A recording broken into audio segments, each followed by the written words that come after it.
அது வந்து கண்டிப்பா ஏற்றுக்கொள்ள முடியாது. பிரதானத்துவம் இந்த கூட்டத்துக்கு கூட்டப்பட்டது. ஏன் இவ்வளவு பெரிய ஒரு கன்ஃபியூஷன்? நான் ரொம்ப சிம்பிளான ஒரு கொஸ்டின். அவருக்கு வேற எந்த விதமான ரைட்ஸும் கிடையாது.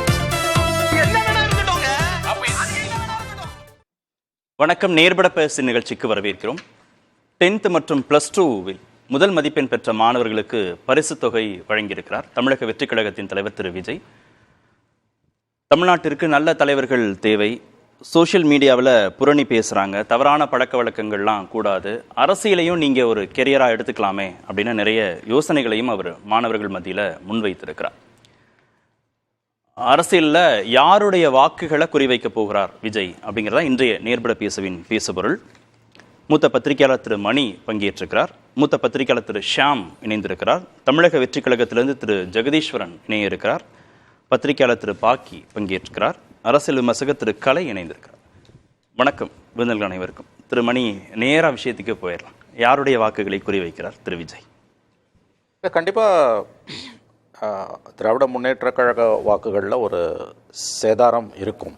அது அவர்களை தோக்கடிக்கிற அளவுக்கு இருக்குமானா அதுக்கு வாய்ப்பு குறைவு. பட் டெஃபினட்டாக ஒரு டென்ட் இருக்கும் அதில் ப்ளஸ் ஏடிஎம்கே வாக்கு வங்கியிலையும் கூட ஒரு பாதிப்பை ஏற்படுத்தலாம். டைரெக்டாக சேலஞ்சுன்னு பார்த்தீங்கன்னா அதை இப்படி கேட்டால் நல்லாயிருக்கும் நான் நினைக்கிறேன். உங்களுடைய கேள்வியை நீங்கள் ரீஓரியன்ட் பண்ணிங்கன்னா சரியாக இருக்கும் என்பது என்னுடைய கருத்து. அதாவது சேலஞ்சர்னு பார்த்தீங்கன்னா அவர் இப்போ 2026 கண்டிப்பாக உதயநிதி ஸ்டாலின் தான் அடுத்த அப்கமிங்காக வந்துகிட்டு இருக்கார் இப்போ.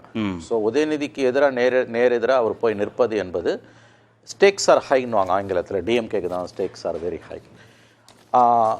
அவரால் திமுகவுக்கு ஒரு சேலஞ்சை ஏற்படுத்தலாம், ஒரு டென்ட்டை ஏற்படுத்தலாமே ஒழிய அவங்கள வீழ்த்த முடியுமானா அதற்கு வாய்ப்பு மிக மிக மிக குறைவு. அதாவது ஆங்கிலத்தில் சொல்கிறதுனா விஜய் ஒரு டிஸ்ரப்டராக இருப்பார். He cannot be Victor. அதற்கு வாய்ப்பு ரொம்ப ரொம்ப குறைவு.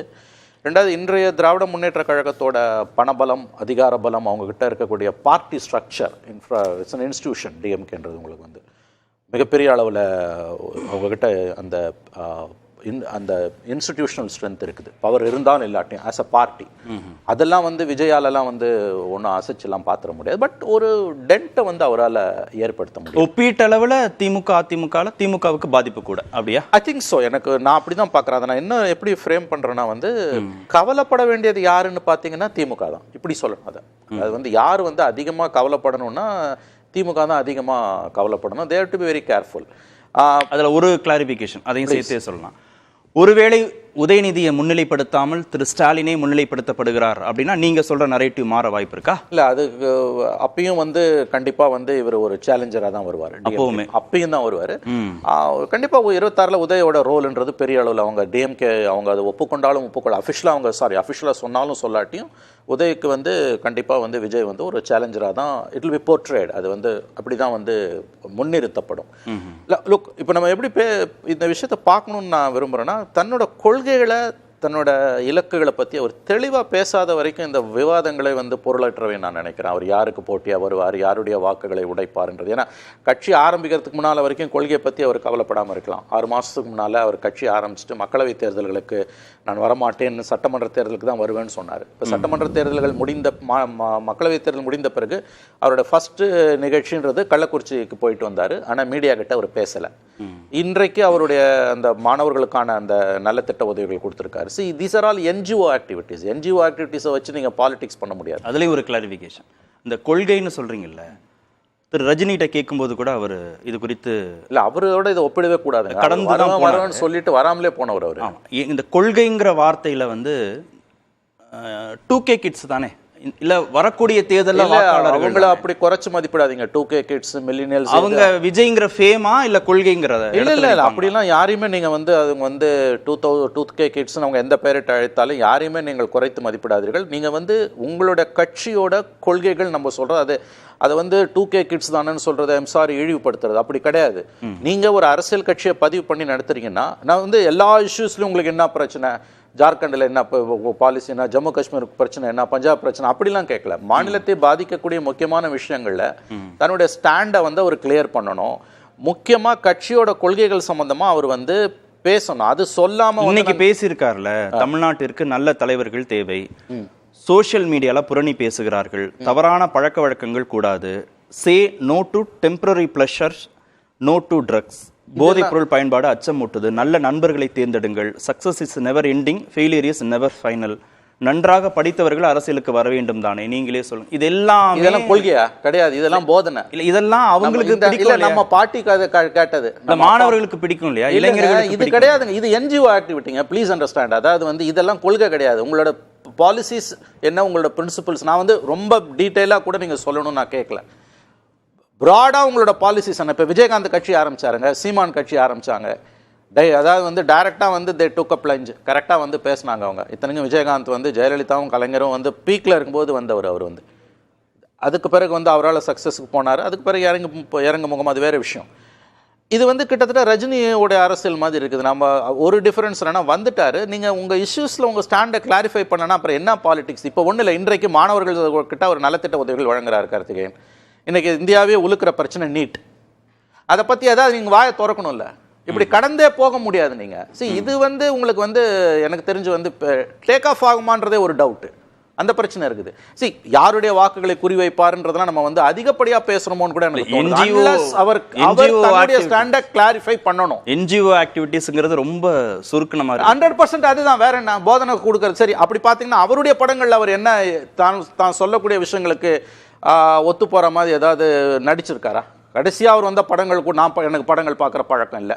அவர் கேள்விப்பட்ட வரைக்கும் அவர் போதைப் பொருட்களோட இருக்கிற மாதிரி, மது அருந்துற மாதிரியான காட்சிகள் நிறையா இருக்குது. குறைஞ்சபட்சம் நீங்கள் மற்றவங்களுக்கு புத்தி சொல்ல வரும்போது உங்கள் அளவிலாவது நீங்கள் அதை செஞ்சு காமிச்சிருக்கீங்க. இந்த விதத்தில் இந்த விவாதத்தை கொண்டு போகிறதே எனக்கு ஐம் சாரி சரியா படலை. ஏன்னா பாலிடிக்ஸ் இஸ் பிக் பிஸ்னஸ். நீங்கள் உங்களுக்கு என்ன பிரின்சிபல்ஸ் என்ன, பாலிசிஸ் என்ன, நீங்கள் கடந்த 10 வருஷத்தில் நம்ம 20 வருஷத்தில் பார்த்தது விஜயகாந்த், சீமான். அவங்களுக்கு சில செட் ஆஃப் பாலிசிஸ் இருக்குது. மக்கள் மன்றத்துக்கு வராங்க, தோக்குறாங்க, ஜெயிக்கிறாங்க. அந்த மாதிரி கிறிஸ்டல் கிளியர் ஆட்டிடியூட் இல்லையா? நீங்கள் நடிகராக இருக்க வரைக்கும் புத்திமதி சொல்லிட்டு போகலாம். அரசியல்வாதியாக இப்போ நீங்கள் சொன்ன படிச்சுங்க ஒரு லிஸ்ட்டு, இதெல்லாம் பாட்டிக்கதை. இது எல்லாருக்கும் தெரியுது, எங்களுக்கு தெரியும். நீங்கள் ஐயா நீங்கள் மாற்றத்துக்கு வரீங்க அப்படின்னா நீங்கள் உங்களோட மாற்று அரசியல் என்னன்றதை தாங்க பேசணும். தலைவர்களை பற்றி பேசாதீங்க. தமிழ்நாட்டுடைய அரசியல் தன்மை விஜய் அரசியலுக்கு வருவைக்கு பிறகு மாறுமா? பெருமளவு மாற்றம் ஏற்படும்? அப்படிலாம் ஒன்றுமே கிடையாது. இந்த கேள்விகளே ஐம் சாரி ரொம்ப லோடடுன்னு நான் நினைக்கிறேன். அவ்வளோ பெரிய நம்பிக்கைகளை அவருடைய வருகை ஏற்படுத்தும் என்று நான் எனக்கு தோணலை. அவருடைய பாஸ்ட் ஹிஸ்ட்ரி என்ன? நீங்கள் ஒரு மனிதனை அவருடைய கடந்த கால வரலாறை வைத்து தான் எடப்பட முடியும். நான் யாரையும் குறைச்சி மதிப்பிடலை. நாளைக்கு அவர் அப்படியே வேஸ்ட் ஆகிடும் அப்படி நான் சொல்லலை. நீங்கள் நடிகராக இருக்க வரைக்கும் எதை வேணால் பேசிட்டு போகலாம், யாரும் சீரியஸாக எடுத்துக்க மாட்டாங்க. பாலிட்டிஷியனாக நீங்கள் வந்த பிறகு, ஒரு கட்சி தலைவராக வந்த பிறகு, இன்ன வரைக்கும் இப்போ பாலிசிஸை பற்றி எதுவுமே சொல்லாமல், ஒரு மாற்று செயல் திட்டத்தை வைக்காமல், நல்ல தலைவர்கள் வேணுன்றதே தவறான வார்த்தை. நல்ல அரசியல் வேணும்னு சொல்லுங்கள். தனி மனிதர்கள் வருவார்கள் போவார்கள். ஆகவே இது எனக்கு தெரிஞ்சு இதில் டேக் ஆஃப் ஆகுமான்றதே கஷ்டம். ரெண்டாவது விஷயம், அதை மட்டும் நான் சுருக்கமாக சொல்கிறேன். இது இன்னைக்கு இருக்கக்கூடிய politics very big business involved. நீங்கள் 2026 ஒரு அசம்பிளி எலெக்ஷனில் மினிமம் ஒரு எம்எல்ஏ 25 to 30 கோடி செலவு பண்ணணும். எஸ்டிமேட்ஸ். எஸ், என்ன நீங்கள் உங்களோட பாலிசிஸ் என்ன, நீங்கள் எப்படி இதை ஹேண்டில் பண்ண போறீங்க? சில ஆயிரம் கோடிகள் செலவாகும்.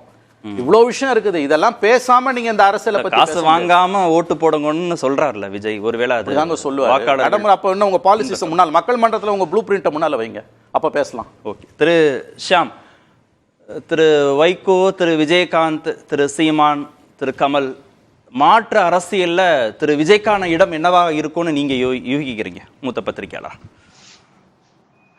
நேற்றைக்கு உதயநிதி சட்டமன்றத்தில் வேற ஒரு வியாக்கியானம் கொடுத்துருக்கிறாரு. மறைபொருளாக இருந்தது. ஆனால் மணி சொன்ன விஷயத்தோட கனெக்ட் பண்ணி பார்க்கும்போது இப்போ எனக்கு அது புரியுது. திராவிட மாடல் அதிலிருந்து மாறி இப்போ திராவிட அல்காரிதம் நோக்கி போயாச்சு. இதுதான் அவர் சொன்னது. அல்காரிதம்னா என்ன? ஒரு படிநிலை செயல்முறை, அதாவது ஒரு ரிசல்ட்டை நோக்கிய ஒரு திட்டம்.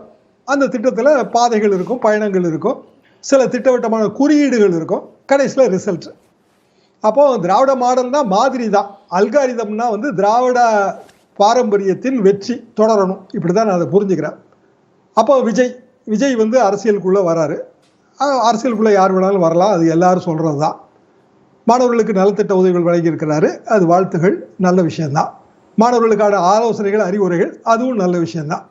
அப்போ அரசியலில் சினிமாவிலேருந்து வெற்றி பெற்றவர்கள் அப்படின்னு இன்றைய தேதிக்கு எம்ஜிஆர் தான் உதாரணம்.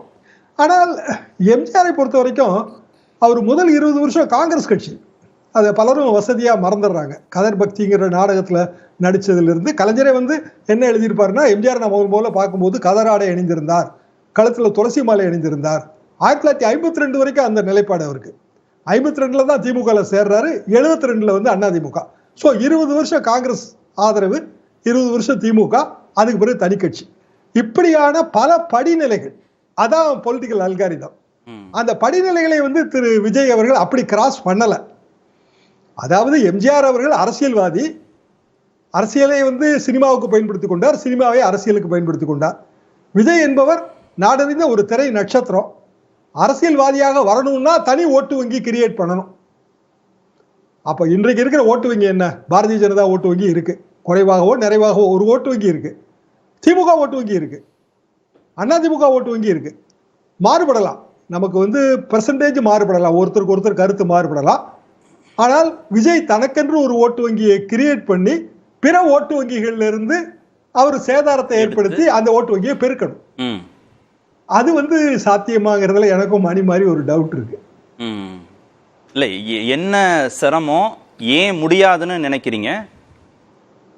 அதாவது சோசியல் மீடியாவோட வளர்ச்சின்னு விஜய் குறிப்பிடும் போது, நம்ம சமீபத்திய தேர்தலில் பார்த்தோம்ல, சோசியல் மீடியா எந்த அளவுக்கு வந்து ஒரு 400 சீட்டுங்கிற கனவை வந்து 240க்குள்ள சுருக்கியது, இதெல்லாம் நம்ம பார்த்துட்டு தானே இருக்கிறோம்.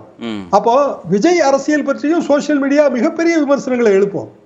அது வந்து நீங்க 2000 கிட்ஸ் அது கூட இல்லை, எல்லாருக்குமே அது போய் சேருது. இன்னைய தேதிக்கு அதான் விஷயம். அப்போ அரசியல் வந்து விமர்சனங்களுக்கு உட்பட்டது. அரசியல்ல யாருமே வந்து ஹோலி கவ் கிடையாது, புனித பசுக்கள் கிடையாது. எல்லா அரசியல் விமர்சனங்களுக்கு உட்பட்டது தான். அப்படி இருக்கும்போது விஜய் வந்து அவரோட செயல் திட்டங்களையும் கொள்கைகளையும் தெளிவுபடுத்தல. அது வரைக்கும் நமக்கு அது தெரியாது. ஆனா பொதுவாக நல்ல அரசியல் வேண்டும், நல்ல தலைவர்கள் வேண்டும், அது வந்து பொருத்த முடித்தது அல்ல. நீங்க அரசியல் பிரவேச பாடல்களையும் சேர்த்து பாருங்க. அதுல அரசியல் பிரவேசம் வருவதற்கு முன்பு திரை நட்சத்திரங்கள் எல்லாருமே பாடல்கள் மூலமாக, வசனங்கள் மூலமாக, காட்சிகள் மூலமாக தங்களை வந்து பிம்பப்படுத்திக்குவாங்க இல்லையா?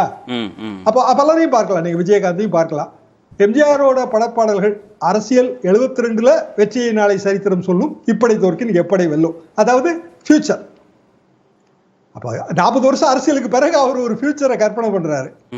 விஜயோட தலைவா படப்பாடல்கள் எல்லாத்துலயும் அதுவும் ஒதுக்குது, நான் இல்லைன்னு சொல்லல. இந்த நலத்திட்டங்கள் கொடுக்கறது, போதனைகள் வழங்குறது, அதெல்லாம் வச்சு மாற்று அரசியல் குறித்தெல்லாம் பேசுறது, இல்ல நல்ல அரசியல் குறித்து பேசுறது, அதை வச்சு புரிஞ்சுக்க முடியலையா? விஜய் இந்த திசை நோக்கி பயணிப்பார், இல்ல விஜய் இந்த அரசியலை விரும்புகிறார் அப்படின்னு எதுவும் நம்மளால புரிஞ்சுக்கவே முடியலையா?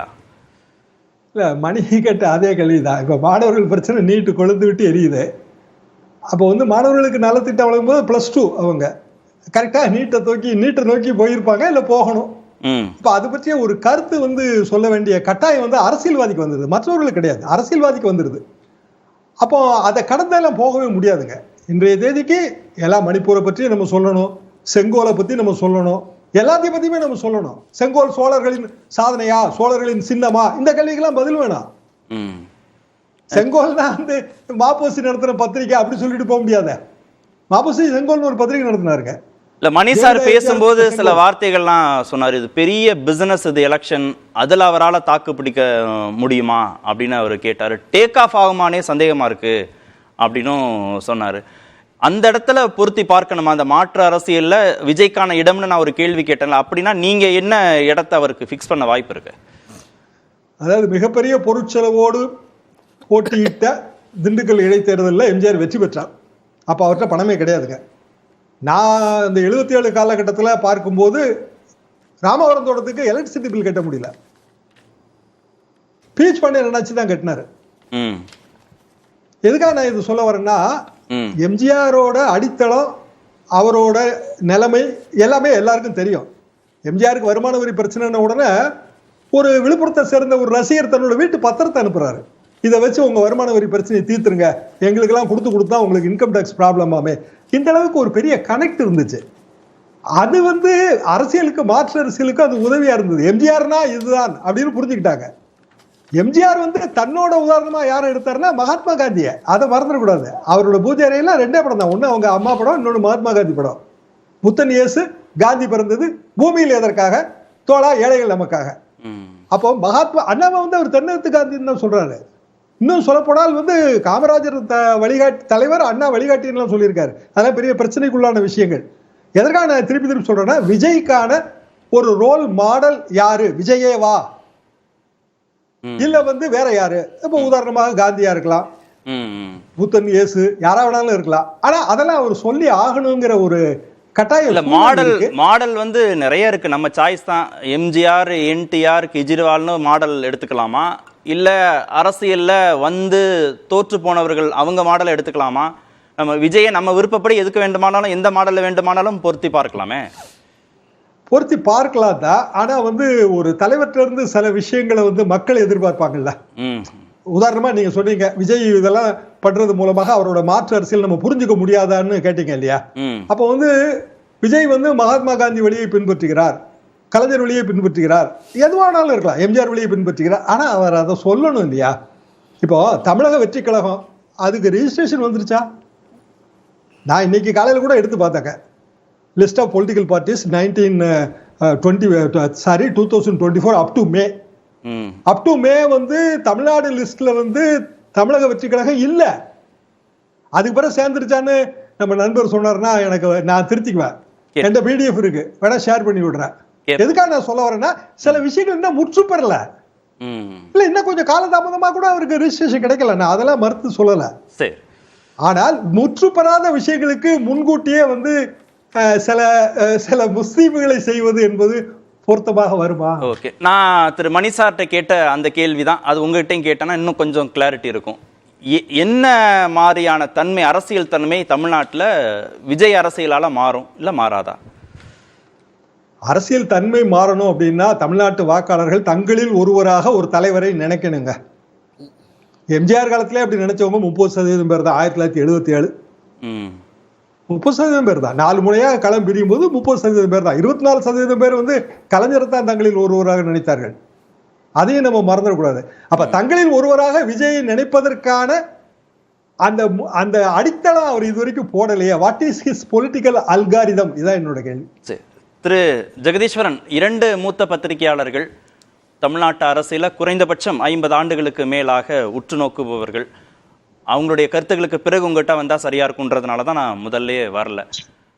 டேக் ஆஃப் ஆகலை, பெரிய பிஸ்னஸ், அவருடைய கொள்கை என்ன அப்படின்னு கேட்குற கேள்விகள் வந்து அடிப்படையான கேள்விகள். அது திரு ரஜினிகிட்டையும் கேட்கப்பட்டது, புதிதாக கட்சி தொடங்கும் எல்லோரிடமும் கேட்கப்படக்கூடிய கேள்வி.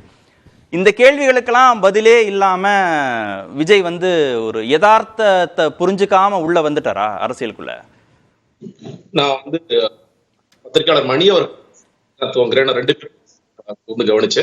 ஒண்ணு, அவர் நீங்க வந்து இன்னைக்கு தலைவர் அவர்கள் பேசிய விஷயங்கள் எல்லாம் சொல்லி மேற்கோள் காட்டும் போது தீஸ் ஆர் நாட் பாலிசிஸ் அப்படின்னு சொல்லி சொன்னார். அதை நான் ஏற்கிறேன்ங்கிறது மட்டுமல்ல, அதை நானும் ரிப்பீட் பண்றேன், these are not our policies. அது எங்களோட கொள்கைகள் அல்ல, அது கொள்கைகள் அல்ல. ஏன்னா கொள்கைகள் எப்பொழுது சொல்லப்பட்டீங்க, எங்களுடைய பிப்ரவரி 2ஆம் தேதி முதல் அறிக்கை எடுத்து தெளிவா பார்த்தீங்கன்னா அதுல மிக தெளிவாக நாங்கள் சொல்லியிருப்போம். இந்த கட்சி பதிவு செய்யப்பட்ட பிறகு, நாடாளுமன்ற தேர்தல் முடிந்த பிறகு எங்களுடைய மக்கள் சந்திப்புகள் நடக்கும்.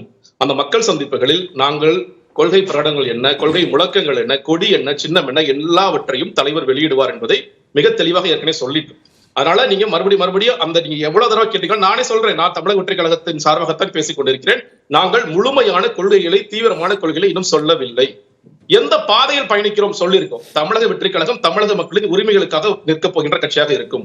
இங்கு இருக்கும் பிளவுபடுத்தப்பட்ட அரசியல், பிளவுபடுத்தோட டக்குனு மதத்தில் இருக்கிறோம் இல்ல, மதம் மட்டுமல்ல ஜாதி ரீதியான பிளவுகளும் இருக்கிறது. வெங்கை வேலைக்கு நமக்கு பதில் கிடைக்கல. மேல்பாதி கோயிலுக்குள்ள தலித் மக்களால உள்ள போக முடியல. ஆணவ பிள்ளைகள் எவ்வளவு நடந்தாலும் தோழமை கட்சிகள் சுட்டி காட்டினா கூட நம்ம அமைதியா காத்துட்டு இருக்கோம். இது நடந்துகிட்டு தான் இருக்கு. நிர்வாக சீர்கேடு, நம்ம பொங்கல் தொகுப்பு சரியா கொடுக்க முடியல, வேட்டி சேலை ஒழுங்கா கொடுத்துட்டு இருந்தாங்க, அதை கூட நீங்க செய்ய முடியாத நிலைமையில இருக்கும். ஒழுங்கா கிளாம்பாக்கத்துல பஸ் விட முடியாத நிலைமையில இருக்கும். இந்த மாதிரி பல்வேறு சிக்கல்கள், பிரச்சனைகள் இருக்கிறது.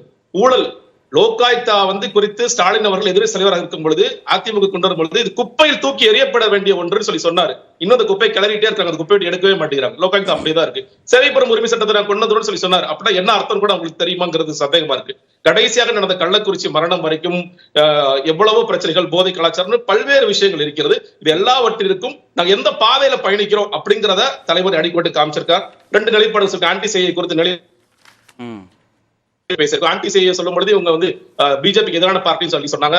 இப்படி வேற ஒரு விஷயம் சொல்லும் போது இவங்க அதிமுக எதிரான பார்ட்டி சொல்றாங்க. இது நடக்கத்தான் செய்யும், இயல்பாக நடக்கத்தான் செய்யும். சாமண்ணன் கேட்கும்போது இதெல்லாம் அவங்களா புரிஞ்சுக்கணுமா? இந்த அவங்களா புரிஞ்சுக்கணும். இந்த மாதிரிலாம் ஒரு நெரேட்டிவை செட் பண்றாரு விஜய்னு ஒரு தெளிவா இல்லையே நீங்க சொல்றதுல இருந்து. சொல்றேன் இல்லையா, இது எப்ப தெளிவாகும் கேட்டீங்கன்னா, நடக்க போகின்ற மாநாடு ஜூலைலயோ ஆகஸ்ட் நடக்க போகின்ற மாநாட்டில் ஒவ்வொரு பிரச்சனைக்கும் இதுதான் எங்கள் நிலைப்பாடு அப்படின்னு தலைவர் பேசும் பொழுதும் கொள்கை பிரகடனமாக புத்தகமாக அது வெளிவரும் போது அது தீவிரமாக தெரியும். நான் ஒத்துக்கிறேன் அது செய்ய முடியல. இந்த பேச்சு இருக்குல்ல, தமிழ்நாட்டிற்கு நல்ல தலைவர்கள் தேவை, சோசியல் மீடியால புரணி பேசுறாங்க, தவறான பழக்க வழக்கம் கூடாது, நீங்க போதைக்கு அடிமையாயிடக்கூடாது, நல்ல நண்பர்களை தேர்ந்தெடுங்கள், நன்றாக படித்தவர்கள் அரசியலுக்கு வரணும், அரசியலேயே ஒரு துறையா தேர்ந்தெடுங்கன்னு அவர் பேசுறாருல. இந்த பேசக்கூடிய மாணவர்கள் தான் அரசியலுக்கு வரும்போது ஓட்டு போடுவாங்கன்னு நம்புறாருனா, அரசியலை தேர்ந்தெடுங்கன்னு சொல்றாருனா அங்க அரசியல் பேச வேண்டாம்னு நினைக்கிறாரா? மாணவர்கள் மத்தியில அரசியல் பேச வேண்டாம்னு நினைக்கிறாரா, இல்ல அரசியல் மயப்படுத்த வேண்டாம்னு நினைக்கிறாரா? அவங்கள இது என்ன ஒரு சிக்கல்னா, இந்த ஒரு மாணவர் மேடைய இது முழுமை பெறாத ஒரு அரசியல் மேடைய நம்ம அரசியல் மேடையா மாற்ற முயற்சி பண்றோம். அரசியல் மேடைக்கான ஒரு தளமாக எதிர்பார்க்கிறோம். மாநாட்டில் அவர் என்ன பேசணுமோ அதை இந்த கல்வி திருவிழால பேசணும்னு நம்ம எதிர்பார்க்கிறோம். அதுதான் இங்க சிக்கல். அதனாலதான் சொல்றாரு, இப்ப நீங்க போதை குறித்து ஆரம்பிக்கும் பொழுது தமிழ்நாடு அரசாங்கத்தை குறை சொல்லி பேசலாம், இல்ல அது நான் வரல. இந்த இடத்துல நம்ம செய்ய வேண்டியதுன்னா, தமிழ்நாடு அரசாங்கம் காப்பாற்ற போறது இல்லைங்கிறது எல்லாருக்கும் தெரியும். அப்ப நம்ம செய்ய வேண்டியது நம்மளை எப்படி பாதுகாத்துக்கணும் அப்படிங்கறத நீங்க பண்ணுங்க. Say no to drugs.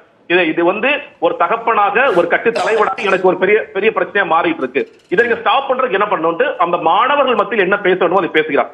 அதே நேரத்துல நீங்க பல துறைகளிலும் நீங்கள் முன்னேறி வர வேண்டும், எல்லா துறையிலையும் பெரிய ஆளுமையாக மாற வேண்டும். ஆனா நீங்க பல நேரங்களில் அரசியல் பேசிட்டு போற இடத்துல ஐயோ இங்க பாலிடிக்ஸ் பேசாதீங்க, இந்த இடத்துல பாலிடிக்ஸ் பேசாதீங்க, அரசியல் விட்டு நான் விலகி இருக்கிறேன். இல்ல, அரசியல் நீங்க எவ்வளவு விலகிறாலும் அரசியல் உங்களை பின்தொடர்ந்துட்டே தான் இருக்கும். அப்படி இருக்கும்போது அதையும் ஒரு கேரியரா பாருங்க. நீங்க ஒரு டாக்டர் ஆகணும், ஒரு இன்ஜினியர் ஆகணும், ஒரு லாயர் ஆகணும், ஒரு ஆக்டர் ஆகணும், அதே மாதிரி இதையும் ஒரு துறையா பாருங்க அப்படிங்கிற ஒரு அட்வைஸ். நீட் குறித்து கூட பேச முடியாதுன்னு கேக்குறாங்க. ஒரு வாரமா நீட் நாடாளுமன்றம் சட்டமன்றம் வரைக்கும் எதிரொலிச்சிட்டு இருக்கு. அவர் ஒரு கல்வி விழா நடத்துறாரு. கல்விக்கும் நீட்டுக்கும் சம்பந்தம் இல்லையா? நீட்டுக்கும் மாணவர்களுக்கும் சம்பந்தம் இல்லையா? நீட்டுக்கும் விஜய்க்கும் சம்பந்தம் இல்லையா? தமிழக வெற்றி கழகத்துக்கும் நீட்டுக்கும் சம்பந்தம் இல்லையா? ஏன் பேசல? என்னைக்கு தங்கை அனிதா வீட்டிற்கு அவர் எந்த விதமான விளம்பரம் இல்லாமல் போனாரோ அன்றிலிருந்து விஜய் அவர்களுக்கும் நீட்டிற்கும் சம்பந்தம் இருக்கிறது. அந்த சம்பந்தம் இன்றும் தொடர்ந்து கொண்டுதான் இருக்கிறது. நீங்க ஏன் நீட்டோட சுருக்குறீங்கன்னு நான் கேட்கிறேன். நெட்டை குறித்து பேசுங்க, நேஷனல் டெஸ்டிங் ஏஜென்சி குறித்து பேசுங்க. திமுக அரசாங்கம் வந்த உடனே நாங்க எங்க மத்திய கல்விக் கொள்கை எதிர்க்கிறோம், மாநில கல்விக் கொள்கை வரணும்னு சொல்லிட்டு ஒரு குழு அமைச்சாங்க. அது ஜவஹர் நேசன் வெளியே போனாரு. இன்னைக்கு வரைக்கும் அந்த மாநில குழு என்ன பண்ணிட்டு இருக்காங்கன்னு பேசுங்க. ஏன் மாநில கல்விக் கொள்கை வரலன்னு பேசுங்க. இது எல்லாவற்றையும் பேச வேண்டும். நீங்க சுருக்கி பேச வேண்டாம். மாநில பட்டியலுக்கு ஏன் கல்வி வரலன்னு பேசுங்க. இது எல்லாவற்றையும் பேச வேண்டும். எதையுமே நீங்க பேசலையேன்னு கேக்குறேன். இந்த கல்வி திருவிழாவில கூட இதெல்லாம் பேச முடியாதான்னு கேக்குறேன். இல்ல, அதான் சொல்றேன். நீங்க சுருக்க பாக்குறீங்கன்னு சொல்றேன். எல்லாவற்றும் பேசும் தளமாக அந்த மாநாடு இருக்குங்கிறத சுருக்க பார்க்கல ஜெகதீஸ்வரன். இதையே பேசலையேன்னு கேக்குறோம், நீட்டையே பேசலையேன்னு கேக்குறோம். நீட்டு மட்டுமே பேசுங்கன்னு யாரும் சுருக்கல. நான் சொல்ல சொல்றியா, நீங்க அரசியல் மாநாடுல நீட்டை தவிர்த்துட்டு பேசிட்டாருப்பா, அப்ப அவர் பிஜேபி காரர் போலப்பா, நீங்க பேசுங்க, நாங்க ஒத்துக்கிற விமர்சனம் பண்ணுங்க. ஆனா இந்த கல்வி திருவிழா மாநாட்டில் என்ன பேசணுமோ அதை சரியாக பேசியிருக்கிறார். இந்த மாணவர்கள்ட்ட என்ன கடத்தணுமோ சரியாக கடத்திருக்காங்க நாங்க பார்க்கிறோம். இது ரொம்ப லிமிட்டடா தான் இருக்கும். அவரே சொன்னார் இல்லையா, போன ஃபங்க்ஷனா இருக்கட்டும், இந்த ஃபங்க்ஷனா இருக்கட்டும், யாரை படிக்கணும், என்ன டேக் ஹோம் மெசேஜ், அவ்வளவுதான். அதோட சிம்பிளா முடிஞ்சிச்சு. ஒரு அரசியல் தலைவராக மாறிவிட்டார். அவர் நிச்சயமாக பேசுவார். இந்த மாநாட்டில் நீங்கள் எதிர்பார்க்கும் எல்லா விஷயங்களும் பேசுவார். அது வரைக்கும் எந்த பாதையில போகணும்ன்றத வச்சுதான் இந்த உறுப்பினர்கள் சேர்க்கையோ அல்லது கட்டமைப்போ நடந்துட்டு இருக்கு அப்படிங்கிற சேர்த்து சொல்றேன். இன்னொன்னு, அன்னைக்கு கேட்டாங்க ஈசி எலெக்ஷன் கமிஷன் இன்னைக்கு வரைக்கும் பதிவுங்கிறது வேலைகள் நாங்க பிப்ரவரி 2ஆம் தேதி பதிவு செய்வதற்கான பணிகளை துவக்கி விட்டோம், கொடுத்துட்டோம். அந்த ரெஜிஸ்ட்ரேஷன் ப்ராசஸ் இன்னும் அவங்க தான் சொல்லணும். இது பதில் சொல்ல வேண்டியது தேர்தல் ஆணையம். இன்னும் சொல்ல போனா அந்த அறிக்கையில கூட சொல்லிருக்கோம், தேர்தல் ஆணையத்தின் பதிவு வந்த பிறகு மக்கள் சந்திப்புகள் நடக்கும்ங்கிறது தெளிவாக சொல்லிருக்கோம். சரி, ஒரே கேள்விக்கு மட்டும் நீங்க சொல்லுங்க, நான் மற்ற விருந்தினர்கள்ட்ட நான் போறேன். ஒரு கேள்வி, நீங்க அதிமுக இருந்து திமுக இருந்து இது மாதிரி மற்ற கட்சிகள்கிட்ட இருந்தெல்லாம் நீங்க சிறுக சிறுக சேமிச்சு உங்களுக்குன்னு ஒரு ஓட் பேங்கை உருவாக்கணும். விஜய்க்குன்னு தமிழக வெற்றி கழகத்திற்கு ஒரு ஓட் பேங்கை உருவாக்கணும்னா யார் அந்த ஓட் பேங்க்? யாரு? ஏன் அவங்க அந்த கட்சிகள்லாம் விட்டுட்டு உங்க பக்கம் வரணும்? இல்ல ஒரு 15% இருக்கக்கூடிய நியூட்ரல் ஓட்டர்ஸ் உங்ககிட்ட வருவாங்களா? ஏன் வரணும்? விஜய் பக்கம் வரணும், விஜய்க்கான ஒரு ஓட் பேங்க் கிரியேட் ஆகணும்னா எப்படி அது உருவாகும்? 2-3 விஷயங்கள். ஒண்ணு, இன்னைக்கு இந்த உறுப்பினர் சேர்க்கைக்காக தலைவர் ஒரு வீடியோ போட்டார். 3வது நாள் பெரும்பாலான ஊடகங்களில் வந்த செய்தி என்பது 45 லட்சம் உறுப்பினர்கள் சேர்ந்துள்ளார்கள். நான் ஒரு வித்தியாசத்தை சொல்லிடுறேன். நீங்க மற்ற கட்சிகள் மாதிரி ஏதாவது ஃபார்ம் எடுத்துட்டு போய் இது உறுப்பினராக சேர்க்க முடியாது. எலக்டோரல் கார்டு இல்லாம, ஓட்டர் ஐடி கார்டு இல்லாம, தமிழக வாக்காளர் பட்டியல் உங்க பெயர் இல்லாம தமிழக வெற்றி கழகத்தில் நீங்க சேரவே முடியாது. ஏன்னா ஆன்லைன்ல மட்டும்தான் ப்ராசஸ் இருக்கு. ஏஐ ஆப் மூலமா பண்றோம். அதனால நாங்க அந்த அபிஷியலா நம்பர் டிக்ளேர் பண்ணல. இந்த நாடாளுமன்ற தேர்தல் காலத்தில் பத்திரிகைகள் எழுதிய முக்கியமான செய்தி, எங்களுடைய 72 லட்சம் மெம்பர்ஸ் உறுப்பினர்கள் என்ன யாருக்கு ஓட்டு போட போறாங்க அப்படிங்கிற கேள்வி எழுது. இப்ப கிட்டத்தட்ட அது 1 கோடி போயிருக்கும். பல்வேறு விஷயங்கள் சொல்றாங்க. நாங்க அதை அபிஷியலா டிக்ளேர் பண்றோம். 72 லட்சம் வந்துருச்சா? இல்ல நான் சொல்றேன் அபிஷியலா தலைவர் டிக்ளேர் பண்ணுவார். நான் சொல்றேன் நீங்க வந்திருக்க செய்திகள் இல்ல இப்ப சொல்லிட்டீங்களே அதனால கேக்குறேன். இல்ல அதான் சொல்றேன் பல லட்சம் அது கூட இருக்கலாம், ஜாஸ்தியா கூட இருக்கலாம் இல்லையா. ஒண்ணு இல்ல 72 வந்துருச்சுனாவே அதுவும் பேச வேண்டிய பொருள் தான். குறைந்தபட்சம் அதுவும் வந்துருச்சு. எல்லாருமே வயது வந்து வாக்களிக்கக்கூடிய தகுதி உடையவர்கள் அப்படி சொல்றீங்க. ஆமா அதுல இன்னொன்னு நீங்க இதுல வந்து முதல் தலைமுறை நீங்க சொல்ற மாதிரி 2K கிட்ஸ்ல முதல் தலைமுறை வாக்காளர்கள் மட்டும் இணைந்துள்ளார்களா இல்ல எல்லா தரப்பு மக்களும் இணைந்துள்ளார்கள் கேட்டீங்கன்னா இந்த 2K கிட்ஸ் மட்டுமே இவ்வளவு லட்சக்கணக்கான மக்கள் சேர முடியாது. நம்ம தமிழ்நாட்டு முதல் தலைமுறை வாக்காளர்கள் வந்து 18 லட்சம் 19 லட்சம் தான் இருப்பாங்க. இத்தனை லட்சக்கணக்கான உறுப்பினர்கள் சேர்ந்திருக்காங்க. இன்னைக்கு இந்த கல்வி விழா வந்த பெற்றோர்கள் நிறைய பேர் பேசுறதை நீங்க பாத்துருப்பீங்க. ஒவ்வொருத்தரும் இது கல்வி விழா தான், ஆனா பேசுறது என்ன, இந்த இவர் வரட்டும். மக்கள் பல பேர் தமிழ்நாட்டு மக்கள் இவரை எங்கள் தலைவரை தங்கள் குடும்பத்தில் ஒருவராக நினைக்க துவங்கியுள்ளார்கள். அதுதான் எங்களோட வெற்றியா பார்க்கும். இதுல இருந்து நிறைய வாக்காளர்களா எப்ப மாறுவாங்கன்னு கேட்டீங்கன்னா மறுபடியும் சொல்றேன், அடுத்த 2 வருடம் நாங்கள் என்ன செய்ய போகின்றோம், கள அரசியலில் நாங்க வந்து என்ன அறிக்கைகள் கொடுக்க போகின்றோம், மக்களுக்கான போராட்டங்களை எவ்வளவு முன்னெடுக்க போகின்றோம், இதெல்லாம் வைத்துதான் நாங்க வந்து எந்த பொசிஷனுக்கு போவோம் அப்படிங்கிறது. நாங்க இன்னொன்னு நாங்க ஆல்டர்னேட்டா வரதை விட ஒரு பிரைமரி போர்ஸா வரணும் அப்படிங்கறதா எங்களுடைய நோக்கம். ஓ ஆல்டர்னேட் இல்ல அவங்க ஆல்டர்னேட்டா வர்றது நாங்க திரு மணி சார்ட்ட கேக்குறேன். அவங்க ஆல்டர்னேட் கிடையாது, பிரைமரி ஃபோர்ஸ். ஜெகதீஷ் சொல்றது ரொம்ப ரொம்ப வெரி இன்ட்ரெஸ்டிங். அதாவது ஆல்டர்னேட்டிவ் ஃபோர்ஸ்ல பிரைமரி ஃபோர்ஸ்ன்றார். அப்படின்னா அது ரொம்ப பெரிய விஷயம். அது அதை வந்து எல்லாத்தையுமே தலைகீழ மாத்தணும்னு சொல்றேன்றாங்க. தமிழ்நாடு அரசியலையே எல்லாத்தையும் புரட்டி போட்டுருவோன்றாங்க. அது வந்து நான் நினைக்கிறேன் அது எந்த அளவுக்கு சாத்தியம்னு ஷாம் சொன்னார்னா நல்லா இருக்கும்னு நினைக்கிறேன். இல்ல கல்வி திருவிழாவில் போய் நீங்க இவ்வளவுலாம் எக்ஸ்பெக்ட் பண்ணாதீங்கன்றாரு ஜெகதீஷ். சொல்றதுல முக்கியமான டேக்அவே வந்து பிரைமரி ஃபோர்ஸா நாங்க வரணும், ஆல்டர்னேட்டிவ் இல்லைன்றாரு. அது ஒரு தெளிவான பாயிண்ட். அது நல்ல இல்ல அது நல்ல விஷயம். அது நான் வந்து அது லாஜிக்கலி இட்ஸ் குட். அது சாத்தியப்படுமா ஷாம் கிட்டே கேட்கல. அதுக்கு மேல ஒரு பாயிண்ட் நான் சொல்றேன். அவர் இன்னொரு விஷயம் சொல்றாரு ஜெகதீஷ். அதாவது அவர் ஒரு அரசியல் மாநாடு நடத்தி அதில் நாங்கள் எல்லாத்தையும் பேசுவோம், அதில் பேசலான்னு நீங்கள் கேளுங்கன்றாரு. ஃபைன், அப்போ வெயிட் பண்ணலாம் நம்ம, அவ்வளோதான். ஏன்னா அவர் ஜெகதீஷ் பேசுனதுல 2 விஷயம் தெளிவாக இருக்குது. ஆனால் பிரைமரி ஃபோர்ஸாக வர முடியுமான்றதுல எனக்கு ஹியூஜ் டவுட்ஸ். ஷாம் சொன்னாரும் நல்லா இருக்கும். ஷாம் இல்லை பிரைமரி ஃபோர்ஸாக வரணுங்கிற முயற்சி நம்ம வாழ்த்த வேண்டியதுதான். அதில் ஜெகதீஷ் சொன்னது நானும் உடன்படுறேன். ஆனால் நான் ஏன் வந்து இந்த பதிவை மீண்டும் மீண்டும் சொல்கிறேன்னா என்னோட அனுபவத்தில் இருந்தால் எலெக்ஷன் கமிஷனில் வந்து அப்ரிவியேஷன் ரொம்ப முக்கியம். அதாவது இது டிவிகே இல்லையா, அந்த அப்ரிவியேஷனை வச்சு தான் எலெக்ஷன் கமிஷனோட எல்லா ரெக்கார்டும் இருக்கு. ஆனால் இன்னொரு கட்சியும் அதே டிவிகேக்கு அப்ளை பண்ணிருக்கு, அது தமிழக வாழ்வுரிமை கழகம். அது ஒரு சிக்கல் இருக்கு. அதை எப்போ நீங்க சரி பண்ணுவீங்கன்னு எனக்கு தெரியல.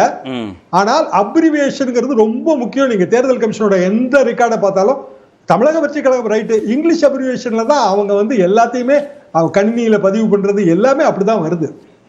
ஏடிஎம்கே டிஎம்கே இப்படிதான் வருது. அது அந்த இடம் ஒரு சிக்கலான இடம். அது நீங்க தாண்டணும், தாண்டுவீங்கன்னு நான் நம்புறேன்.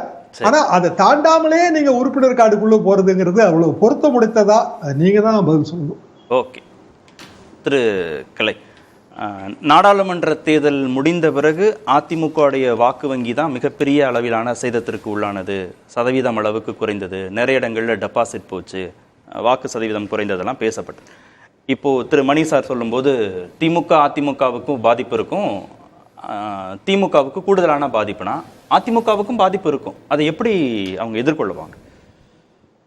அதாவது நான் என்ன சொல்கிறேன்னா, தமிழ்நாட்டில் பொலிட்டிக்கல் ஸ்பேஸ் எங்கே இருக்குன்னு தான் கேட்குறேன். ஃபஸ்ட் அண்ட் ஃபார்மோஸ்ட்டு திமுகவும் அதிமுகவும் பலமான கட்டமைப்பு, கிராமப்புறங்கள் வரைக்கும் த லாஸ்ட் வில்லேஜ் வரைக்கும் அவங்களுக்கு பிரம்மாண்டமான கட்டமைப்பு இருக்குது. இடமே இல்லை. அது வந்து பெரிய அளவுக்கு நீண்ட நெடிய காலம் அவங்க உருவாக்குனது. அந்த பொலிட்டிக்கல் ஸ்பேஸ் வந்து இல்லைங்கிறத கிட்டத்தட்ட அவங்க 2 பேரும் சேர்ந்து 60%. மீதி இருக்கக்கூடிய 40% தான் எல்லாரும் போட்டி போடணும். பாஜக கூட்டணி, சீமான், விஜய், இன்னும் யாரார் இருக்காங்களோ அவங்கெல்லாம் அதுக்குள்ளே தான் வரணும். அந்த 40%ல் எனக்கு என்ன எவ்வளவு இதில் கொஞ்சம் சேதாரம் ஏற்பட்டா இது பெரிய அளவுக்கு ஏற்படுறதுக்கு வாய்ப்பு இல்லை நான் நினைக்கிறேன். நான் வந்து குறைந்த அளவு தான் சொல்லியிருக்கேன்.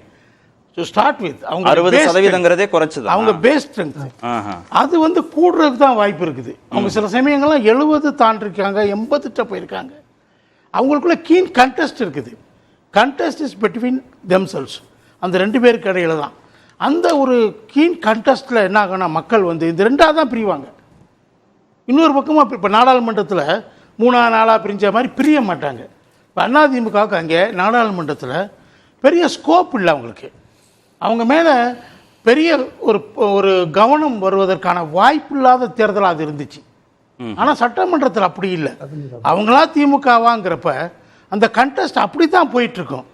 அதில் நீங்கள் இவங்க பொலிட்டிக்கல் ஸ்பேஸ் இங்கே என்ன இருக்குது இல்லைங்கிறத நல்லா புரிஞ்சுக்கிட்டவர் ரஜினிகாந்த். புரிஞ்சுக்கிட்டு விலகிட்டார். இவரும் விலகணும்ன்றீங்க? நான் விலக சொல்லல. அவரு எங்க அது அவர் தானே முடிவு பண்ணணும். ரஜினிகாந்த் நானா சொன்னேன்? சரி, ரஜினிகாந்த் போனாரு. கலை ஒரு யோசனை சொல்லுவதாக நான் யோசனை சொல்ல விரும்பலங்க. இல்ல சார், நான் முதல்வராக போறேன், கட்சி ஆரம்பிச்சு 2 வருஷத்துல முதல்வராக போறேன்னு கனவு காண்றவங்கிட்ட போய் நான் இப்படி யோசனை சொல்லிட்டு இருக்க முடியும்? நான் யார் யோசனை சொல்றேன்? அதை கனவுன்றீங்க? வேற எப்படியா இருக்க முடியாது? ஆசைன்னு சொல்லாம, பேராசைன்னு சொல்லாம என்ன சொல்லுங்க பேரு? இலக்குன்னு எல்லாம் ஒண்ணுதான். இலக்கு வியூகம்னு சொல்லலாம், இலக்கு வியூகம் திட்டம்னு சொல்லலாம், நோக்கம்னு சொல்லலாம். நோக்கம் கனவு ஆசை வேற, வியூகம் இலக்கு திட்டம் என்ன வேணாலும் சொல்லலாங்க. கடைசியா அது வந்து கனவா தான் போகுது, காணல் நீரா தான் காணல் நீரை தேடிய பயணமாக தான் போகும். நான் என்ன சொல்றேன்னா, நீங்க எம்ஜிஆரை பார்த்து சினிமா துறையில சூடு போட்டுக்கிட்டவங்க ரொம்ப பேர். சிவாஜி தொடங்கி லேட்டஸ்டா கமலஹாசன் வரைக்கும் சினிமாவிலே அரசியல், சினிமாலேருந்து அரசியலுக்கு வந்தவங்க சினிமா நடிகர்கள் எம்ஜிஆரை பார்த்து சூடு போட்டுக்கிட்டவங்க.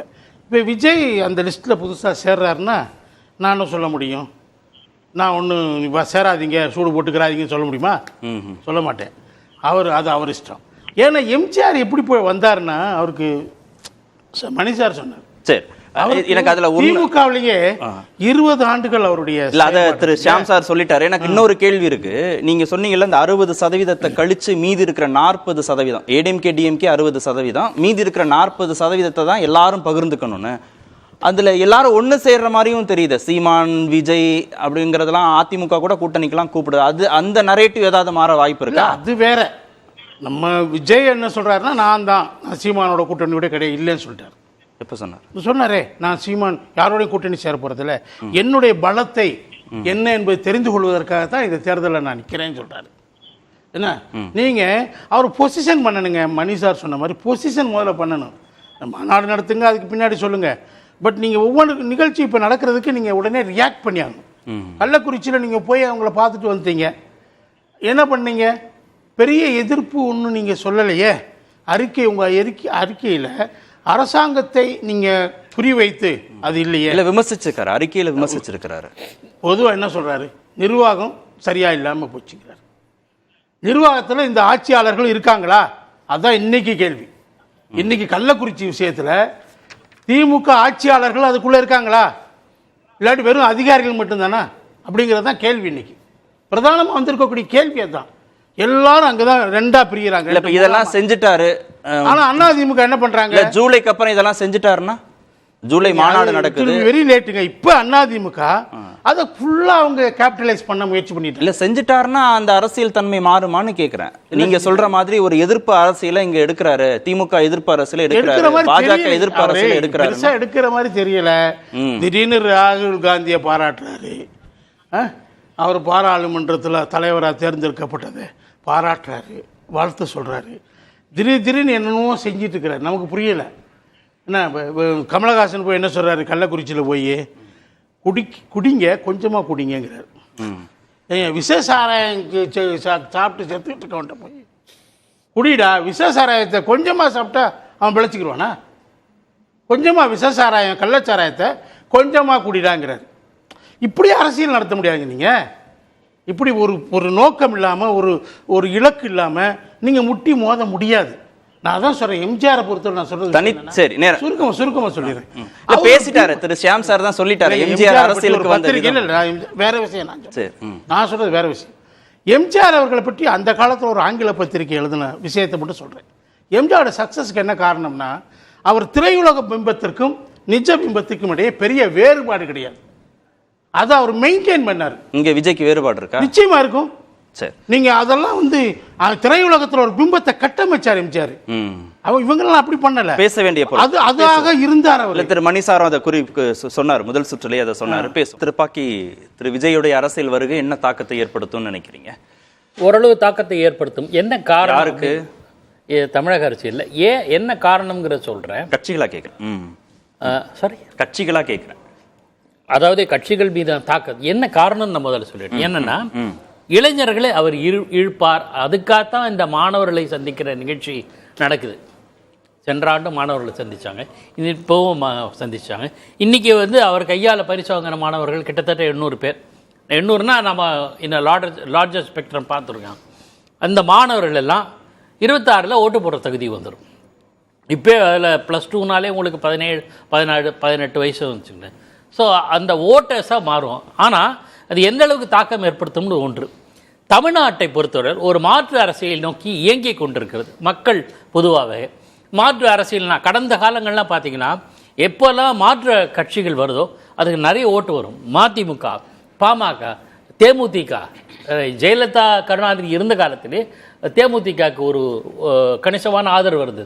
அவங்க எப்போல்லாம் காண போகிறாங்க பார்த்தீங்கன்னா, ஏன் சென்ற மக்களவை தேர்தலில் மக்கள் நீதி மையம் கூட கணிசமான சதவீத வாக்குகளை பெற்றது. அதெல்லாம் இப்போ ஏன் கரைஞ்சு போச்சு? அதிகபட்சம் 10 தானே நீங்க சொல்ற தேமுதிக வரைக்குமே. நீங்க புதுசா ஒரு கட்சியை தொடங்கி 10% வாங்குறது பெரிய விஷயம் தானே? இல்ல 10 வருஷம் கழிச்சு எல்லா கட்சியும் தொடங்கினவுன்னெல்லாம் 10% வாங்கல. 2 சட்டமன்ற தேர்தல் கழித்து அதிகபட்சமா சேச்சுரேஷன் பாயிண்ட் 10%. கரெக்ட் தானே சார் மணி சார்? நான் என்ன சொல்றேன்னா அது உண்மைதான். காரணம் நிறைய கட்சிகள் இருக்கு, அப்ப பிரிஞ்சு தான் போகும். நம்ம பார்வை என்னன்னா கூட்டணி சேரும்போது பலன் கிடைக்கும் நினைச்சாங்க. பட் மாற்று கட்சியை எதிர்ப்பு நோக்கி இருக்கிற மக்கள் ஏதாவது பக்கம் சேர்ந்த மக்கள் நீதி மையமா இருந்தது ஒரு பக்கம் சாஞ்சு போச்சு. பாமக மாற்று சக்தின்னு சொன்னது திமுக மாற்றி உறவு வச்சுக்குது. தேமுதிகவும் அப்படிதான் ஆச்சு. அதுக்கு பிறகுதான் அந்த கட்சிகளுடைய வாக்கு சதவீதம் குறைஞ்சது. இப்போ நாம் தமிழர் ஏன் இதை உதாரணமாக சொல்கிறேன்னா, நாம் தமிழர்கிட்ட இருக்கிற ஒரு கன்சிஸ்டன்சி பார்க்கணும். ஃப்ரம் த டே ஒன் தனித்து போட்டிக்கிறாங்க. ஒன்று, நாம் அறிந்த வரையில் அவங்க ஓட்டுக்கு காசு, பிரியாணி, குவார்டர்லாம் கொடுக்கறது இல்லை. இப்படி இந்த சூழலில் அவங்க மெல்ல மெல்ல தங்களோட வாக்கு சதவீதம். எத்தனை வருஷம் ஆச்சு நாம் தமிழர் கட்சி? 20 ஆண்டு கிட்டத்தட்ட வந்துச்சு வச்சுங்களேன். ஆனால் படிப்படியாக வளர்ந்து வர்றாங்க சார். எந்த துணையும் இல்லை, எந்த கூட்டணியும் இல்லாமல் அரசியல் கட்சி அங்கீகாரம் பெற்றுவிட்டு சார். லேசில 3 சின்ன மாறி. அந்த நீண்ட கால அரசியல் பயணத்திற்கு திரு விஜய் தயாரா இருக்கிறார். நான் அதான் வரேன். அது அடுத்த பாயிண்ட். 50 வயது கிட்டத்தட்ட நெருங்கி 1984 பிறந்தார், 1974 பிறந்தார்.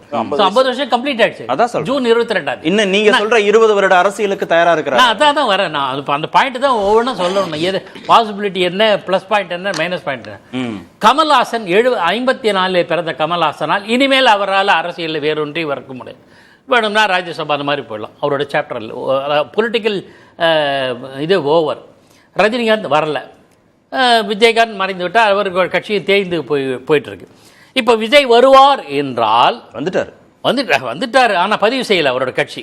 நம்ம நண்பர் ஜெகதீஷ் பயமுறுத்தலாம் வேண்டாம், நம்பிக்கையோட இருக்காரு. இல்ல, ஜெகதீசன் வந்து மதுரையில் கட்சி கொள்கை எல்லாம் அறிவிக்க போற கொடி எல்லாத்தையும் அறிவிக்கிறார். இது வந்து ஓரளவு தாக்கத்தை ஏற்படுத்தும். ஆனால் என்னுடைய கணிப்பு, இந்த கட்சி தனித்து செயல்படுமா அல்லது நாம் தமிழர் போன்ற லைக் மைண்டட் பார்ட்டிஸ் இன்னமும் இன்றைக்கு வந்து நாம் தமிழர் ஒருங்கிணைப்பாளர் எப்படி நீங்க முடிவுக்கு வந்தீங்க? முடிவு பண்ணல முடிவு பண்றவன் இல்ல, லைக் மைண்டட்னா அதுதானேன்னு கேக்குறேன். லைக் மைண்டட் தானே. பல தளங்கள்ல வந்து சீமான் விஜயனோட அணுகுமுறைகளை பாராட்டி இருக்காரு. பல தளங்கள்ல பல காலமாக. அது வேற, லைக் மைண்டட்ங்கிற வார்த்தை வேற இல்ல. கொள்கை அளவுல சித்தாந்த அளவுல ஒண்ணுன்னா திரு விஜயும் திரு சீமானுடைய தமிழ் தேசியத்தை முன்னிலைப்படுத்தி. தமிழ் தேசியம்னு நான் அப்படி சொல்ல, இன்னும் கொள்கை எப்படி சார் புரியல? ஒரே நிமிஷம் பாக்கி. அதாவது நீங்க சொல்றது வந்து ரொம்ப ஆச்சரியமா இருக்கு. அதாவது சீமானுக்கு வந்து அவர் இப்போ 8% வாக்குகள் இருக்கு. அது வந்து ஒரு கமிட்டட் டெடிகேட்டட் ஓட் பேங்க். அது வந்து இன்க்ரீஸ் ஆகிட்டு இருக்குது. இன்க்ரீஸ் ஆகிறத விட முக்கியம் வந்து it's a dedicated vote bank. அது வந்து தமிழ் தேசியம் பேசக்கூடிய பல இஷ்யூஸ்லாம் உங்களுக்கு தெளிவான ஸ்டாண்ட் இருக்குது. தப்பு ரைட்டுன்றது வேற. விஜய்க்கு அந்த மாதிரி விஜய் குறிவைக்கிற ஓட் பேங்க்கு அந்த மாதிரிலாம் எதுவுமே கிடையாது. அது ஜெல்லே ஆகாது அது. அதனால அது ரெண்டும் ஒப்பிடவே முடியாது. நம்ம ரெண்டாவது பாக்கிக்கிட்ட இருந்து நான் தெரிஞ்சுக்கிறது என்னன்னா, யாருடைய வாய்ப்புகளை அவர் அதிகமாக பாதிப்பார். விஜய் அரசியலுக்கு வந்துட்டாரு, 26ல அவர் யாருடைய வாக்குகளை அதிகமாக பாதிக்க வாய்ப்பு இருக்கு? உங்க பாயிண்ட்ல சொல்லுங்க. இல்லை, நண்பர் மணி கேட்கறது கேள்வி நியாயம்தான். அதுதான் நான் சொல்லுவேன். என்னன்னா, ஆளும் கட்சிக்கு எதிரான மனநிலையை பயன்படுத்தி கொள்வது யார் தான் கேள்வி. நம்ம அதிமுக குறை சொல்லல, வேரூன்றிய வளமான கட்சி. இன்னமும் அந்த கட்சி தொடர்ந்து வெற்றி வாய்ப்பை இழந்து கொண்டு வருகிறது. இன்னுமே அது மீது நம்பிக்கை சில பேருக்கு உண்டு, சில பேருக்கு இல்லை. நம்ம அது ஒரு பக்கம். பாஜக எடுத்துக்கலாம். அண்ணாமலை இளைஞர் தான். அண்ணாமலை விஜயோட சின்னவர், வயசு 10 வயசு சின்னவர். சரி. ஆனால் பாஜகவினுடைய சித்தாந்தத்தை தமிழகம் ஏற்குமா என்றால் இல்லை. பாஜக ஆக்சுவலா அண்ணாமலை வந்த பிறகுதான் துடிப்போடு பாஜக செயல்படுது. அதுக்கு பல தளங்களை சொல்லியிருக்கோம். அதுக்கு ஒரு காரணம் அண்ணாமலை ஒரு இளைஞர் என்பது கூட. ஆனால் இப்ப ஆட்சியாளருக்கு எதிரான அதிருப்தி, நிறைய இளைஞர்கள் வந்துட்டாங்கல்ல, அது எப்படி மாறும்? இப்போ எல்லா இப்ப திரு மணி சார் சொன்னார்ல, உதயநிதினு ப்ரொஜெக்ட் ஆகிற போது அது வேற ஒரு பாதிப்பை திமுகவுக்கு ஏற்படுத்தும் அப்படின்னா அது எப்படி மாறும்? உதயநிதி, அண்ணாமலை, அன்புமணி, சீமான், விஜய்னா எல்லாம் ஒரே கிட்டத்தட்ட ஏஜ் குரூப்ல எல்லாம் இருக்கிறாங்க. அங்க ரெண்டு ஃபேக்டர். உங்களுடைய ஐடியாலஜி என்ன, உங்களுடைய கொள்கை, அரசியல் கொள்கை என்ன? இரண்டாவது, ஆட்சியாளருக்கு எதிரான அதிருப்தியை யார் அதிகமாக பயன்படுத்திக் கொள்கிறார்? அப்படி மொத்தமா வாங்க போறாங்களா, அதையும் பகிர்ந்துக்க போறாங்களான்னு இருக்குல்ல. மொத்தமா வந்தா பரவாயில்ல, லாபம் விஜய்க்கு, பகிர்ந்துக்கிட்டாங்கன்னா பேசும். திரு ஜெகதீஷன், 60% டிஎம்கே ஏடிஎம்கே, மீதி இருக்கிற 40%க்குள்ளேருந்து தான் பொறுக்கி எடுத்துக்கணும்னா பொலிட்டிக்கல் ஸ்பேஸே இல்லாத இடத்துல நீங்க என்ன செய்ய போறீங்க அப்படின்னு கேட்கிறேன் திருக்கலை. வந்து அந்த கேள்வியே தப்பு சொல்றேன். ஏன்னா இப்ப நாடாளுமன்றத்தில் திமுக வாங்கினது 26%, அதிமுக வாங்கினது 21%, ரெண்டை கூட்டிங்கன்னா 47%. இன்னைக்கு தமிழ்நாட்டுல திராவிடம் என்பது சிறுபான்மையாக மாறும். திராவிடம் is not anymore major, it's minor. அப்படிதான் நாங்க பார்க்கிறோம். மிச்சம் இருக்கிற 53%, இதுல கூட்டணி கட்சிகள்லாம் வருவாங்க, மற்றவர்கள்லாம் வருவாங்க, அதெல்லாம் இருக்கு. இதை தாண்டி இந்த வாட்டி வாக்கு சதவீதம் என்பது ஒரு 69% தான் இருக்கு. அதற்கு மிக முக்கியமான காரணமாக நாங்கள் பார்ப்பது, மக்களை கவர்ந்து இழுக்கக்கூடிய வாக்குச்சாவடிக்கு அழைத்து வரக்கூடிய தலைவர்கள் யாரும் இல்லை அப்படிங்கிறதா ஒரு முக்கியமான விஷயமா நான் பார்க்கிறேன். அந்த விஷயத்தை நாங்கள் செய்வோம் என்பது ஒரு சினிமா கவர்ச்சி என்பது மட்டுமல்ல, அதை தாண்டி நாங்கள் என்ன செய்ய போகிறோம். அந்த பிம்பம் வந்து விஜய்க்கே இல்லைன்றாரு திருக்கலை. எம்ஜிஆர் வந்து திரையில காமிச்ச பிம்பத்துக்கும் நேர்ல காமிச்ச பிம்பத்துக்கும் வித்தியாசம் இல்லை, அதனால அதை ஓட்டா கன்வெர்ட் பண்ண முடிஞ்சது. விஜய்க்கே இல்லாத போது நீங்க எப்படி அங்க ஒவ்வொரு தொகுதியில 234 தொகுதிகளையும் நீங்க எப்படி வந்து தலைவர்களை உருவாக்க முடியும்? இல்லங்க, நீங்க சினிமால வந்து காமிக்கின்ற விஷயங்கள் வைத்துதான் இந்த மேடை முடிவாகிறதா கேட்டா இல்லைன்னு நான் சொல்லுவேன். நீங்க வந்து அது வந்து ஒரு இயக்குனருடைய கனவு, அவர் என்ன சொல்றாரோ அது ஒரு திரைப்பட நடிகராக அவர் நடித்து விட்டு வருகிறத பார்க்கிறேன். நீங்க மற்ற மேடைகள்ல அவர் என்ன பேசுகிறார், ஒவ்வொரு விஷயத்துல என்ன நிலைப்பாடு எடுக்கிறார் முடிவு செய்ய நான் பார்க்கிறேன். நீங்க இப்போ சில பேர் வந்து அவர் இந்த காட்சியில் இப்படி நடிச்சிருக்காரு, அந்த காட்சியில் அப்படி நடிச்சிருக்காரு, ரெண்டுமே நடிச்சிருக்காரு. நீங்க வந்து குடிக்கு எதிர்த்தும் நடிச்சிருக்கார், நீங்க வந்து விவசாயத்திற்கு ஆதரவும் நடிச்சிருக்கார், எல்லாமே நடந்திருக்கு. நீ எல்லா நடிகர்களுக்கும் பிறந்து போய் இப்ப நீங்க பாத்தீங்கன்னா உதயநிதி ஸ்டாலின் அவர்கள் என்ன நடிச்சார், எல்லாவற்றையும் தொடர்ச்சியா. எம்ஜிஆர் அப்படி நடிச்சதே இல்லையே. இந்த ரெண்டுமான ஒரு சமாதானம் சொல்றீங்கல்ல, அந்த மக்கள் வந்து அதை புரிந்து அந்த சமாதானத்துக்கே போலையே, இயக்குனர் மேல பொறுப்பே சுமத்தலையே எம்ஜிஆர். இல்ல நான் என்ன சொல்றேன்னா, இன்னைக்கு நான் சொல்றேன் இல்லையா, பெண்கள் மத்தியில இவருக்கு வந்து ஒரு மிகப்பெரிய ஒரு கிரேஸ் இருக்குன்னா அதற்கு நீங்க அந்த மாதிரி நடிச்சிட்டாரு அப்படின்னா இருக்கவே கூடாது. நீங்க அதை தாண்டி இவர் என்ன செய்கிறாருங்கிறத மக்கள் எதிர்பார்க்கிறாங்க. நீங்க இப்ப சொல்லியிருக்கின்ற சில விஷயங்கள் மூலியமாக இப்படி லட்சக்கணக்கான உறுப்பினர்கள் வருகிறார்கள் என்ற பொழுது நீங்கள் சொல்ல போகின்ற மற்ற விஷயங்களும் சேர்த்தான் வரும். நீங்க இன்னொன்னு, திராவிட கட்சிகளுக்கு இருக்கின்ற வாக்கு சதவீதம் என்பது முழுமையாக குறைந்து. நீங்க சொன்ன அந்த ஒரு பாயிண்ட மட்டும் நான் கேட்கிறேன் திருக்கலைட்ட. திராவிட கட்சிகளுக்கான ஸ்பேஸ் சுருங்கிட்டு வருது, அப்ப இன்னொரு இடத்துல அதுக்கான வாய்ப்பு இருக்கு, அங்கிருந்து எடுத்துக்க முடியும்னு நம்புறாரு அவர்.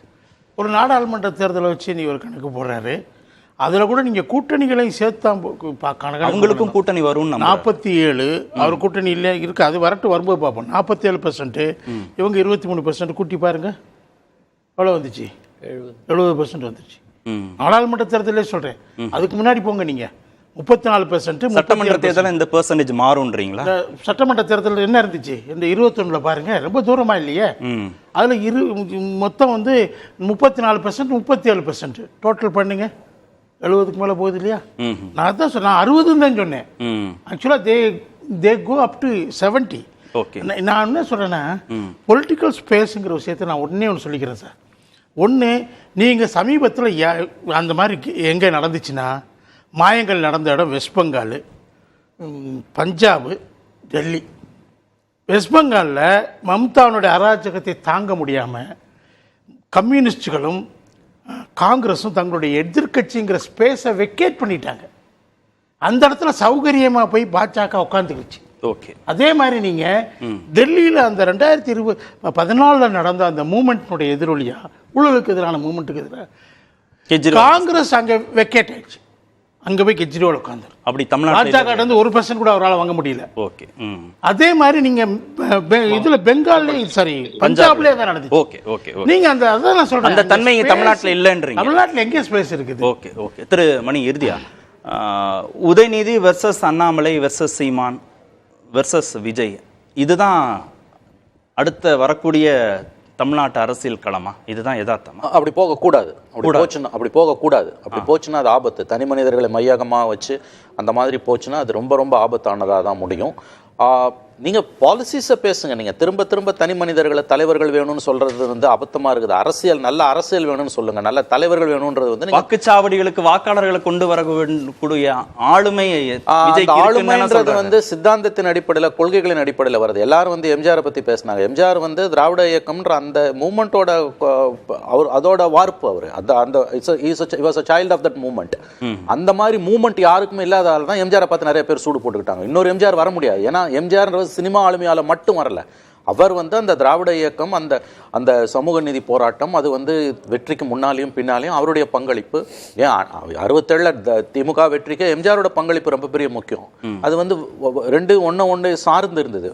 அந்த மாதிரி ஒரு மூமெண்ட்டோட பேக்ரவுண்ட் யாருக்குமே இல்லாததால தான் எந்த நடிகராலையும் வெற்றி பெற முடியல. விஜய்லாம் வந்து உங்களுக்கு ரொம்ப டஃப் ஃபைட் காத்திருக்குது. விஜய்க்கு மிகப்பெரிய அளவில் சவால் காத்திருக்குது. அவ்வளவு சீக்கிரமா டேக் ஆஃப்லாம் ஆகாது. 26 எலெக்ஷனை ஃபேஸ் பண்றதுலாம் நான் சொன்ன மாதிரி நான் மறுபடியும் சொல்றேன். இந்த பயணத்துக்கு அவர் இல்ல, it's mind boggling money involved. ஞாபகம் வச்சுக்கோங்க. அதை பேசாம இந்த அரசியல பேச முடியாது. ஒரு எலெக்ஷன்ல வந்து இப்ப எம்பி எலெக்ஷன்ல 40-50 கோடி செலவு பண்ணிருக்காங்க. இல்லைன்னு சொல்லுங்க யாரையாவது. அப்ப அசம்பிளிக்கு இன்னும் 2 வருஷத்துல உங்களுக்கு இன்ஃபிளேஷன் எவ்வளவு ஆகும், எவ்வளவு சில ஆயிரம் கோடிகளை செலவு பண்ணாதான் ஒரு கட்சியால் ஆட்சிக்கு வர முடியும், ஃபைட்டும் பண்ண முடியும். இப்ப அது இருந்தாலும் உங்களால எடுக்க முடியுமா? அப்படியே எடுத்தாலும் உங்களால வந்து லாஸ்ட் மைல் கனெக்டிவிட்டி, இதெல்லாம் ரொம்ப அவலமான விஷயம் பேசுறதுக்கு. Money power in our politics, ஒரு பாலிடிக்ஸ் பேசாம விஜயோட அரசியல பேச முடியாது. திரு பாக்கி சுருக்கமா, இந்த நீண்டகால பயணம்ங்கிறது இலக்கா வச்சுக்காம விஜயால அரசியல வெற்றி பெற முடியாதா? அது கடிதம். 26ங்கிறது இலக்கா இருக்க போறது இல்ல அவருக்கு. 26 அவர் சொல்றாரே தவிர இப்ப ஒரு சில நெகட்டிவ் சொல்லி ஆகணும். உங்களுக்கு என்ன கொள்கை, என்ன ஸ்டாண்டு, என்ன பாலிசி, என்ன தொலைநோக்கு? நான் லைக் மைண்டட்னு சொன்னது காரணம், சில விஷயங்கள்ல சீமான் விஜயை பல காரணங்களை விட்டு பாராட்ட. ஏன்னா இன்னைக்கு வரை விஜயனோட ஸ்டாண்ட் என்ன? ஒரு விஷயத்தை ஒத்துக்கிற மணி சொன்ன மாதிரி சீமானுக்குன்னு ஒரு ஐடியாலஜி, கிளியர் ஸ்டாண்ட் இருக்கு. அது இல்லை. அதையும் பொறுத்திருந்து பார்த்து தான் ஜூலைல தான் சொல்றேன். முடிவெடுக்க. நன்றி. நிகழ்ச்சியில் பங்கேற்ற அனைத்து விருந்துகளுக்கும் நேர்பட பேச நிறைவு பெறும். அது கண்டிப்பா ஏற்றுக்கொள்ள முடியாது. பிரதான